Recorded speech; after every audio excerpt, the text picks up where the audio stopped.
Okay, actually I want to take a chance to thank one of our sponsors. Black Wallet is pioneering the stable 2.0 ecosystem with their upcoming launch of the Kyros token built on Solana.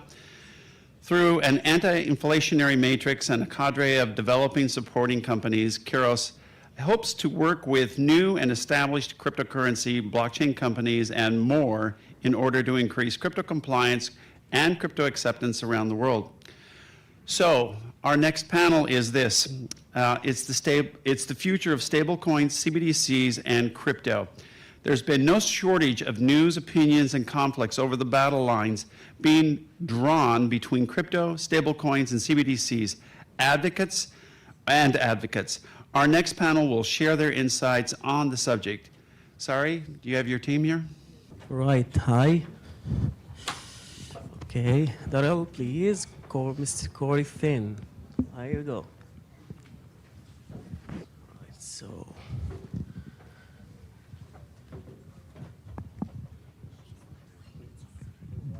We have some water. It's working. We need one more mic. Okay. Testing. Yeah. So, yeah, good afternoon, everybody. So this panel is we are going to talk about the future of stablecoins, CBDCs, crypto, and we have great panelists with us. I would love to start with Mr. Gregory Johnson. He's the co-founder and CEO of Rubicon Crypto, and he have several meetings with the Federal Reserve banks. Mr. Johnson, what you can tell us about the CBDC future and the crypto from Bretton Woods until cryptocurrency? It has been a long journey. Where we are going in that? Well, I'd be happy to. So good afternoon, everybody. And Gerard, thank you to you and the organizing team for facilitating this great discussion over the last couple of days. You know, I'll share a little bit the lens through which I'll respond to the question. I'm certainly speaking as a member of the Bretton Woods Committee, as an active member at the Atlantic Council. I'll talk to you from the perspective of being a co-founder at Rubicon Crypto and working both with people at the retail level and at the institutional level. So I wanted to just provide that first and foremost. No, you're right. Sorry, I had the chance just even recently to participate in a conference entitled Tech-Enabled Disruption at the Federal Reserve Bank, and it was sponsored by the triad of the Richmond, Atlanta, and Dallas Federal Reserve banking institutions. For those of you that are concerned about a CBDC, great news. It's not going to happen anytime soon, okay? We have a long, long time before anything of that nature will find its way into the Fed's mandate, and then that has to go to Congress, number one. But the reality is, it may surprise many of you, the level of comprehension, the level of interest in the topics that we've been discussing over the last 2 days. It would be wrong to assume that those people in the central banking community are not more and more fluent in the world of blockchain and digital assets and in crypto. And what I can tell you is that it is very discouraging when you think about a conference that was wrapped around a tech label or tech wrapper, and we still cannot open up what is the Fed discount window, which probably led to more of the nonsense that we saw earlier this spring with bank collapses than any other implement.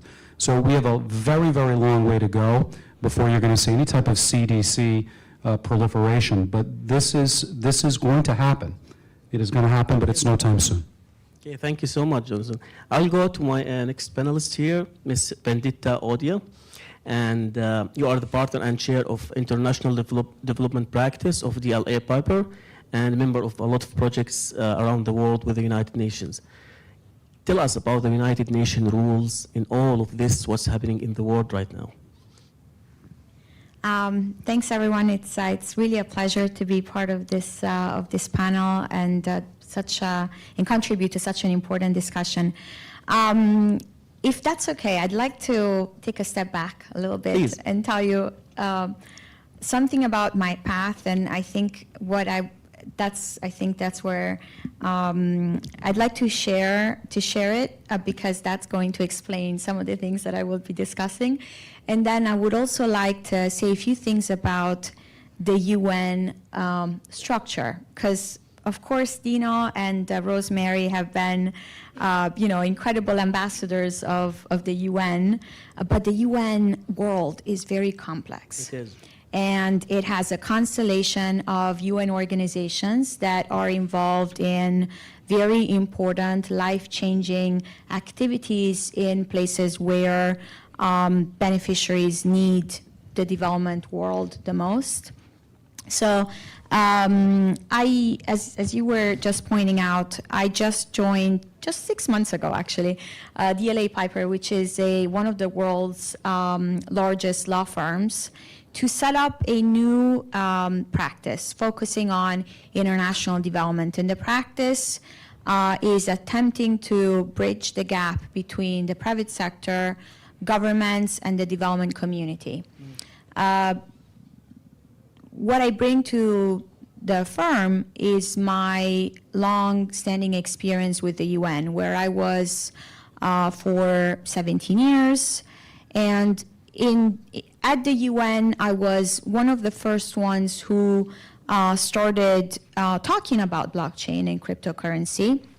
In 2018, I co-authored a book on the legal aspects of blockchain, and we started looking at how blockchain and cryptocurrency could be used in the development context. The reason why I say this is because since then, a few things have happened, and so it's actually quite nice to see how the UN has evolved in this space and how many initiatives are out there. I'm so honored to be next to Corey here, next to me, because one of the key applications of blockchain in the refugee space is through UNHCR, which, as you know, has developed the very first platform that, together with the Cellular Development Foundation, that enables the transfer of assistance to displaced Ukrainian refugees. Excellent.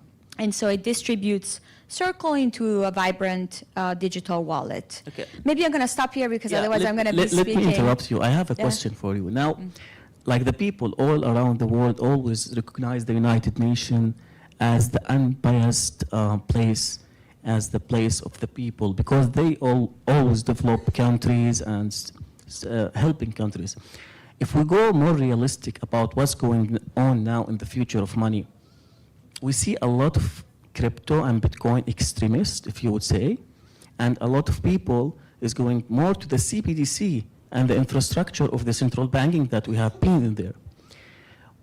How you see the United Nations vision over that? Do you think the United Nations accepting regulation over crypto? Do they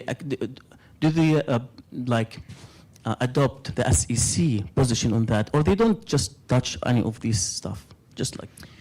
I'm going to try to be concise in my response. The UN has its own policy and legal framework. Okay. And because of the fact that it is an intergovernmental organization made of 193 member states, it doesn't, for political reasons, but also for reasons that are linked to its status and to the privileges and immunities that it enjoys, it does not pick a particular jurisdiction. So the UN does have a very critical and important role with respect to policy making and stakeholder discussion, but it doesn't necessarily select particular regulatory framework over another.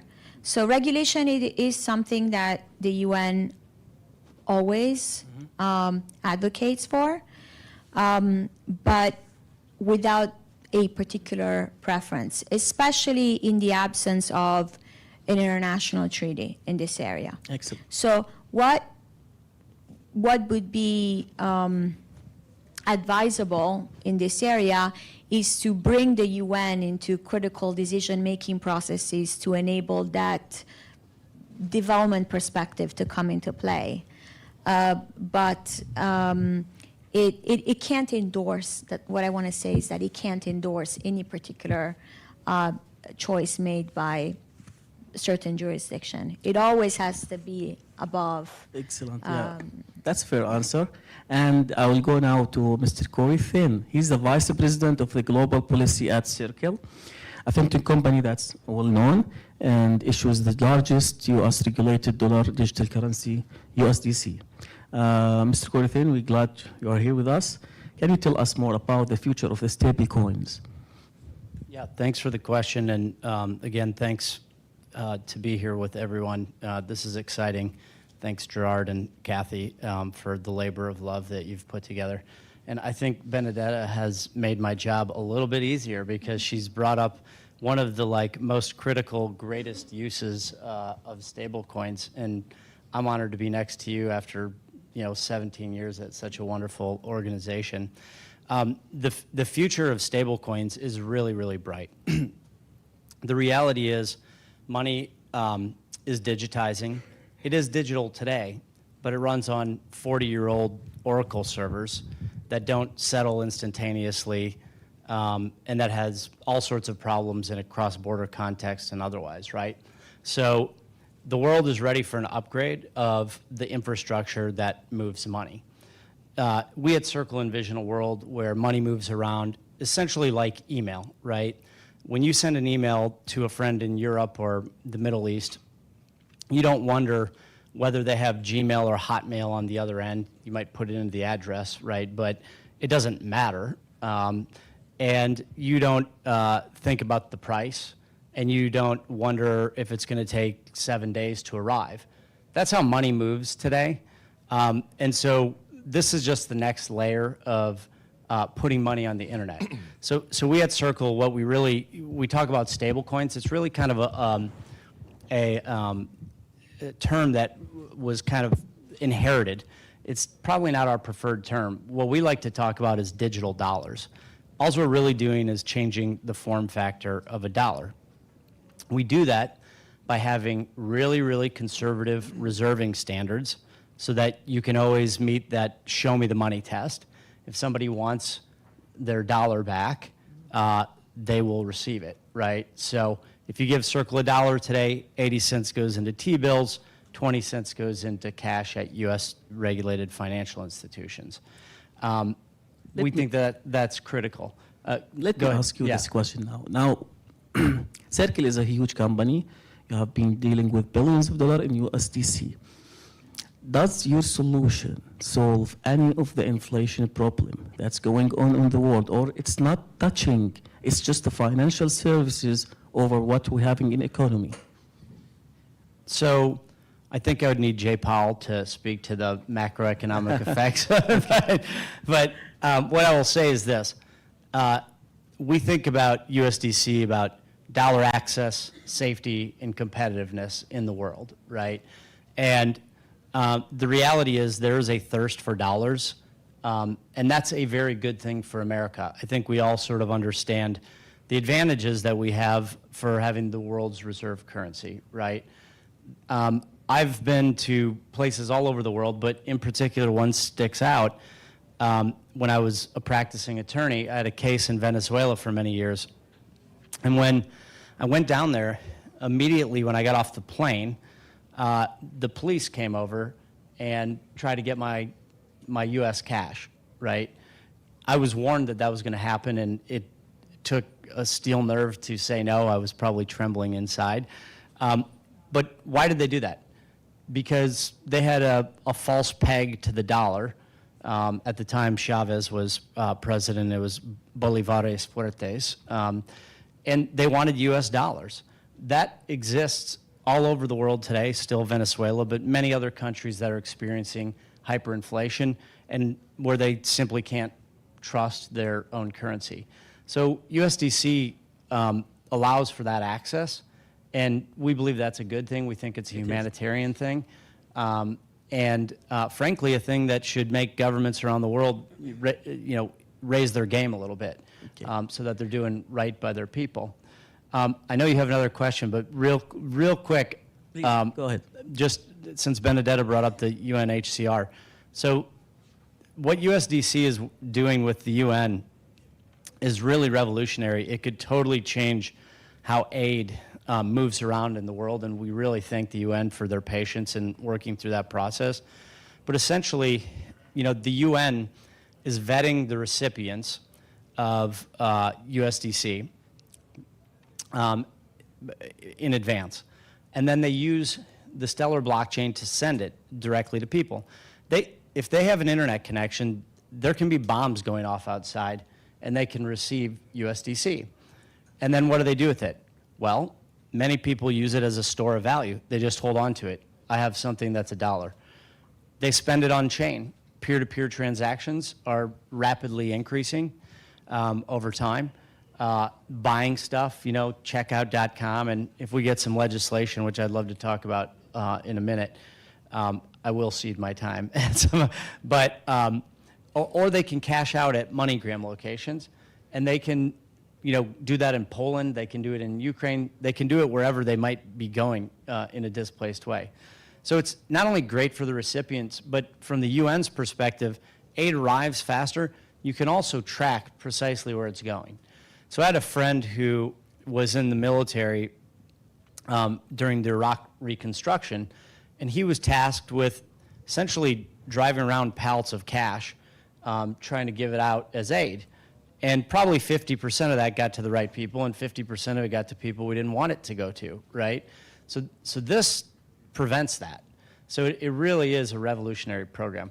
Now, I know you had a question for Darrell, so go ahead. let me stop. Okay, it's the right time because we have Mr. Darrell Hubbard, the founding member of the Digital Currency Monetary Authority, DCMA, and the chief architect of the Universal Monetary Unit, UMU. Darrell, you have been through this, and I've been following your project, and that's continuing to what Mr. Corey Thin have been saying about a new ways or a new financial services to help the world picking up of this economic whole, if you would say. And tell us more about the UMU. How you think UMU could help the world to be a better place? To help the world what? To be a better place. A better place? Well, Will it be? Corey here, the U.S. dollar got it all in control. I was quite surprised to hear your response there.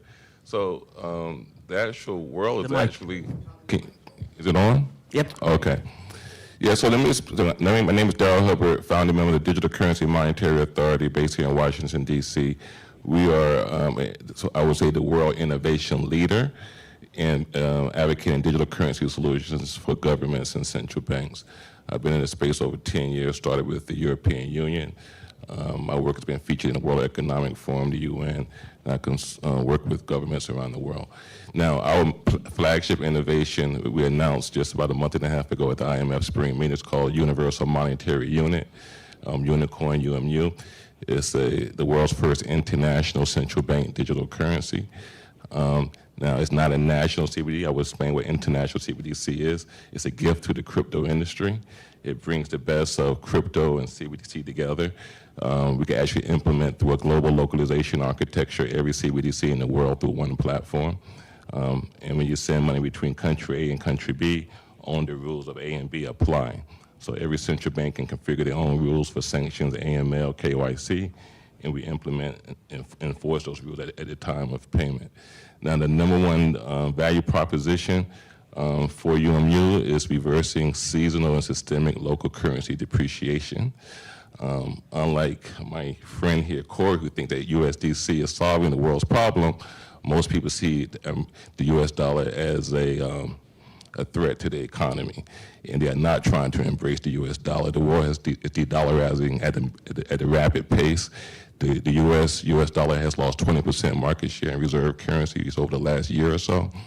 And in BRICS and Latin America and Africa and almost every government I talk to is asking me how can they de-dollarize. So how UMU could solve this?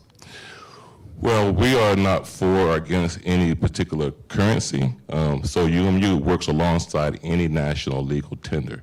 So whatever and we comply with all the IMF rules around to sort of crypto sort of assets policy recommendations. So one of the main things is not to have crypto as legal tender.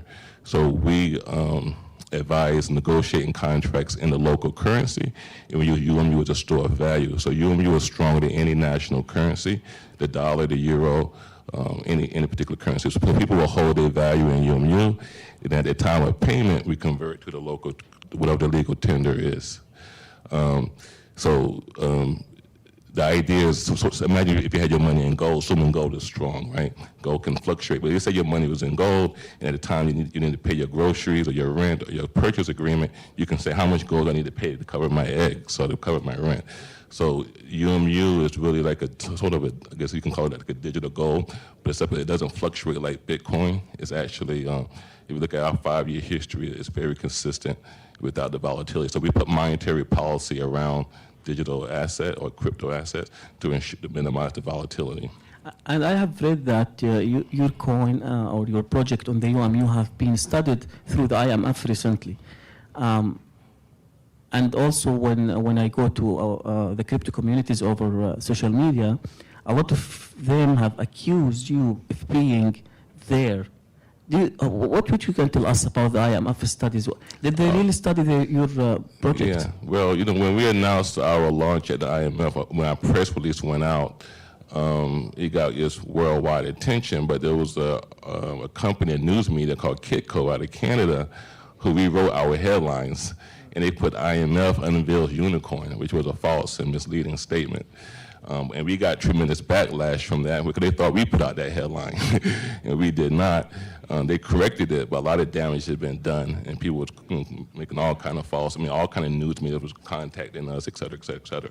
But no, the IMF, and we wrote in our own press release that the IMF was not endorsing us, but the IMF, they basically have been reviewing our platform, reviewing our technology, reviewing our white paper, and we meet with them on a regular basis. Our next meeting is next Tuesday, so it's an ongoing process. Excellent. Going back to you, Greg. Sure. Tell us more about the global regs landscape. We are entering a new era of global regulation. Yeah. And one marked by constant reform vs the present cadence. Well, there's a couple of things that I would say to everybody, and as I mentioned before, one of the hats that I wear is working with actual retail investors in the crypto space here in the U.S. and primarily in the United States. Let me state for the record something that I think some of us already understand. Crypto did not invent fraud. Crypto did not invent bankruptcy. Crypto did not introduce executives with questionable ethical makeup to the universe, okay? So let me start there with everything else, number one. Thank you. All right, so that's number one. My gaze is truly towards the future, but it's also grounded in the realities in which we live. We believe that we're in this kind of revolutionary phase, but we may not see it. Revolution or evolution? Good point. I believe in evolution, Not revolution. not revolution. And I think that we're too much in this conversation, and I would ask everybody from where are we going to go from here? What are we going to do with all the learnings? What are you going to do with the sound bites that you've learned from 2 days of incredible subject matter experts? And what I would argue is we need to make sure that we are grounding people and educating people. It's not about DeFi and C5 versus each other. It is actually a hi-fi, a hybrid world that we're going to exist in for the next several decades. And the maximalists out there have got to come to terms with this. And right now, what I can tell you is that if you're a conspiracy theorist or not, what I can say for sure is that at a banking, audit, insurance, and legal level, bail, banking audit, insurance, and legal level, there is a war being waged against this industry. And that is true. And we've done some of this to ourselves, by the way, Sary. We've talked about that behind the scenes, that we've given a silver platter to the regulators. The other thing that I would observe is that, did we really think that crypto and blockchain-related technologies were going to show up and just everyone was going to be happy? Did we really think that everyone was just going to say, hey, welcome, come on in and disrupt me? This is no different than any other example that they teach at Harvard or Columbia or any great business school, talking about disruption, Porter's 5 forces. All of these things apply to our industry as well. but we have to get on message. We have to once and for all distance ourselves from some of the knuckleheads and charlatans that have made everyone's job in this ecosystem much more difficult. So I'll stop there because I want to be respectful. Thank you so much. You need applause. Yeah, that's great words. Going back to you. I can continue Ms. Audia, yeah. with what I interrupted earlier. Yeah, I will ask you with your continuation about the regulation. And do you think we are over-regulating now in the market? Because like I believe that over-regulation is as bad as no regulation. Do we over-regulation now in the market as of your experience? I mean.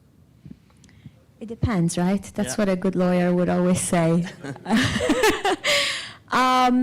Sometimes you do need to over-regulate. Wow. You do, because regulation can make it more difficult for bad actors to circumvent the rules, right? So I'm a big advocate of flexibility, and that's actually what I have advocated for in the UN system. So what I was, describing earlier, some of the great, applications of the technology in the development world has been only possible thanks to the creativity and the flexibility in applying regulation, because in the UN system, there is a tendency to over-regulate. Mm-hmm. When that happens, innovation does not have an easy path, right? That's right. But I have also seen instances where regulation is important to prevent bad actors from. That's true. Yeah. But I mean, from a United Nations perspective, as you work a lot of projects with them, and in the blockchain and crypto space, do you think the United Nations could come with one solution or one regulatory platform and tell countries, guys, this is what we recommend you? Do you think that could happen in any country, or it's not your approach or reach? It would be a very ambitious goal. The reason why I say this is because the UN has several governance layers. So I wish I could put this up on screen, but maybe later, Gerard, if you allow me, I will just put it up.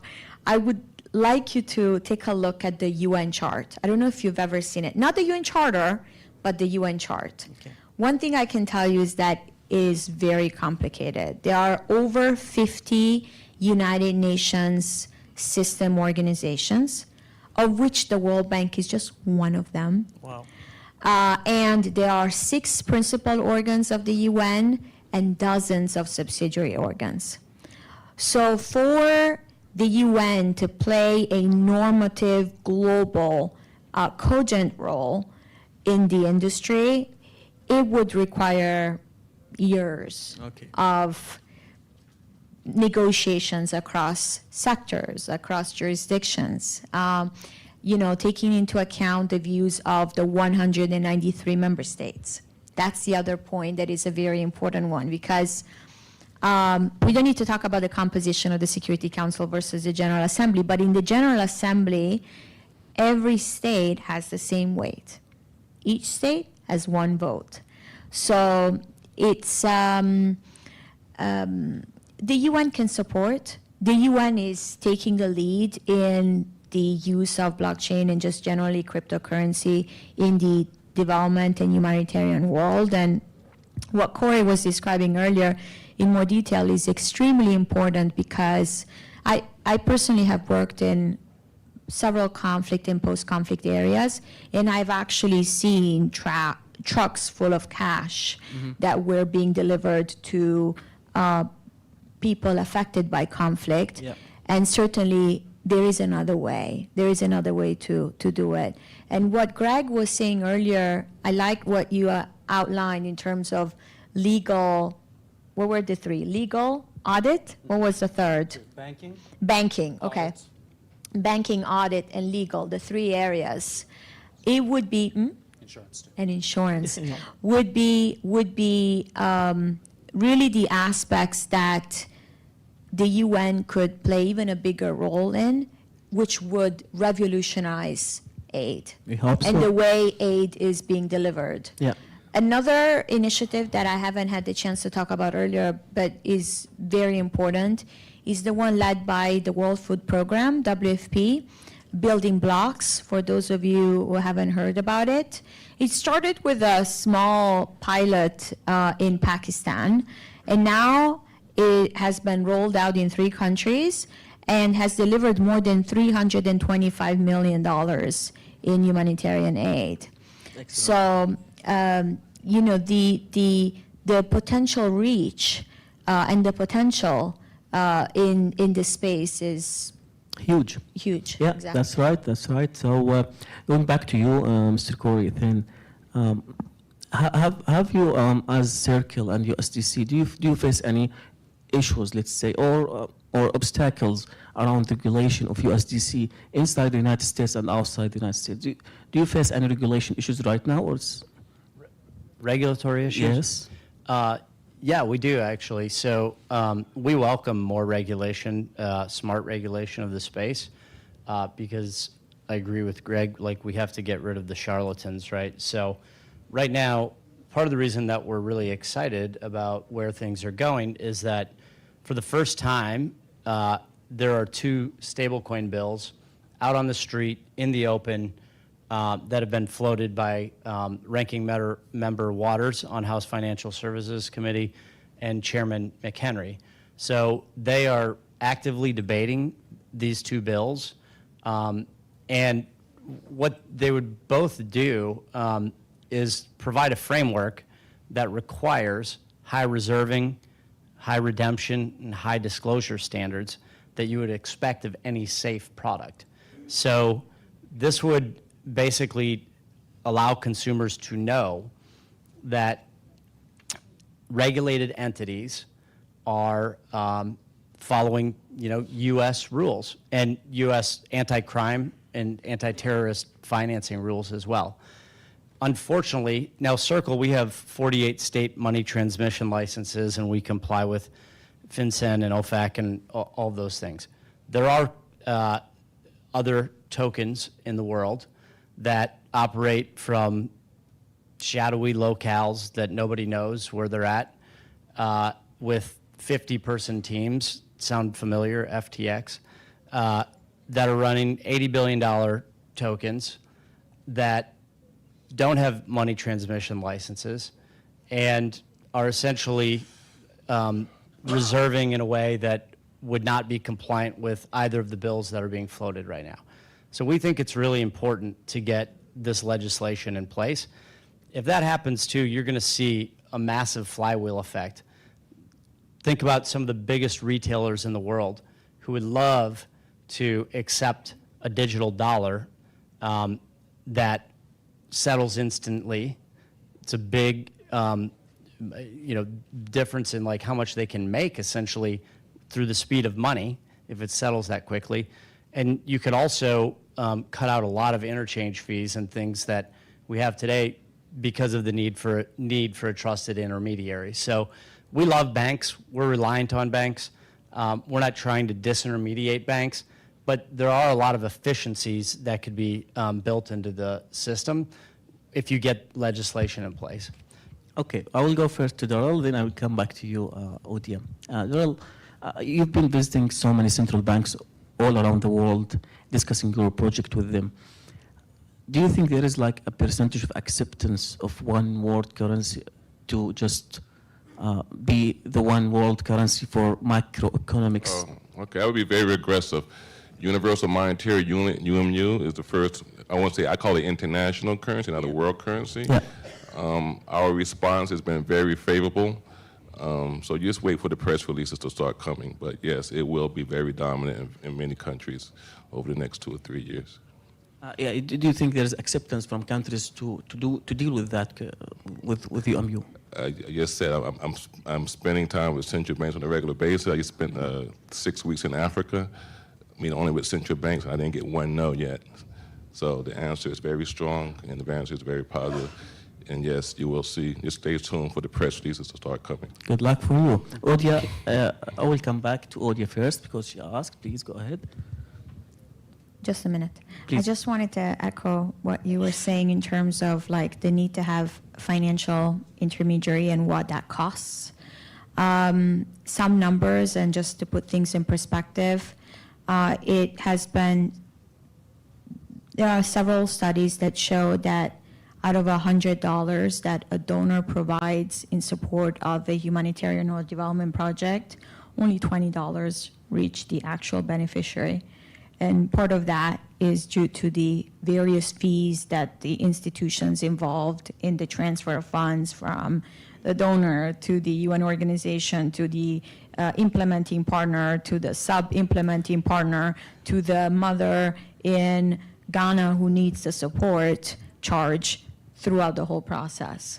So, Corey, yeah. Yeah. Can, You have something can to I add? say one thing? I think the panel would be incomplete if we don't have some debate. So can I talk about CBDCs for just Sure. 1 minute? So Yeah, we can. at Circle, we don't think CBDCs are inevitable, but we do know that 95% of the world's GDP is looking at a CBDC. And in the U.S., I agree with you. I don't think we're anywhere close. And I think that there's a lot of privacy issues and other issues that will ultimately probably prevent one, maybe a wholesale one. But the way we think about it is that, like, the FAA doesn't make jet engines, right? They set really high standards, and then they let Boeing and Lockheed and others compete. Frankly, if the FAA made my jet engine, I would drive everywhere.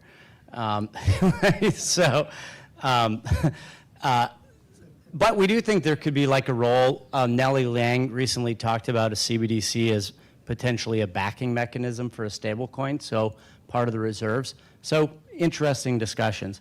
I frankly doubt that the world is going to have one currency to rule them all. I think Facebook tried that, and it was spit out and rejected pretty strongly. Now, that was a huge tech organization, so I understand that. The difference between Facebook and us is Darrell Hubbard. So I advised Facebook. I won't mention the names there. I told them 3 years in advance that project would fail. And I emailed them 3 years ago and said, I explained to you why it would fail, and this is the reason why it didn't work. But we understand. I've been working with central banks for 10 years. We understand the difference. So we built digital currency from the ground up for banking. We're nothing like Bitcoin. We're nothing like Stellar.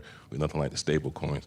So we imagine how crypto should work for the banking industry. In CBDCs, I agree, I don't think has a bright future.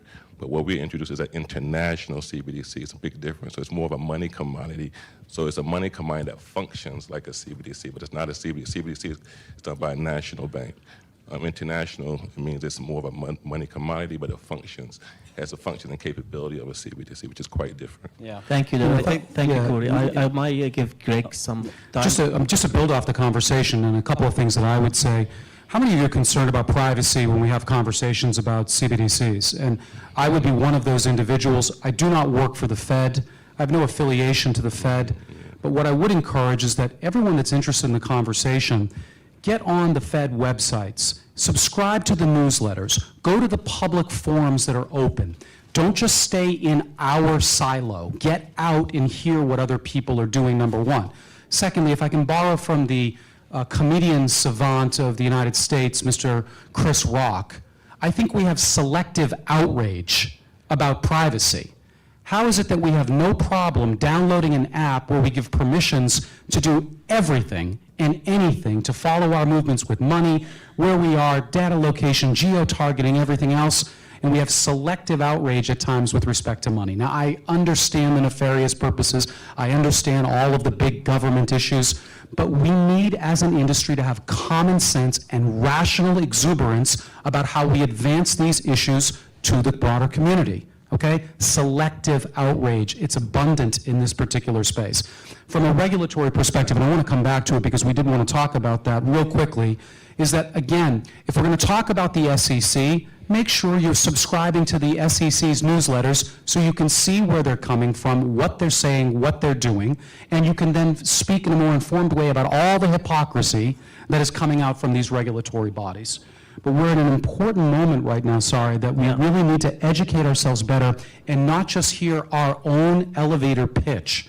And we're relentless about that and try to plug into each of the rings that connect all of the blockchain cousins together. Okay? Thank you, Greg. Just some thoughts. Thank you so much. And we have 2 minutes. I think we can raise one question.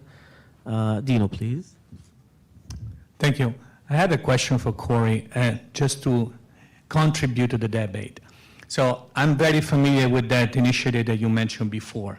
It's the UNSCR cash intervention to Ukraine using Circle and Stellar. It's a pilot project. And I'm very familiar also with the person who's leading this project, Carmen Head, the treasurer at UNSCR. So when we discuss this, because of course as a pension fund, we are discussing how we can share certain channel for payment. I wanted to ask you, given that assurance, compliance, audit is a theme of this conference, what kind of a due diligence did you conduct in choosing Stellar, the Stellar ecosystem? Because from a technical perspective, and I appreciate maybe you don't have that level of expertise, but I understand that there are certain questions vis-a-vis the consensus mechanism used by Stellar. So when we're talking about compliance, regulation, standard, can you share with us what kind of terms of reference, what kind of due diligence did Circle conduct to choose Stellar? Thank you. Thanks for the question. So we have a list of more than 20 different factors that we look at before we will launch on any blockchain. You are right. There are people who are deeper technically than me to go down that route.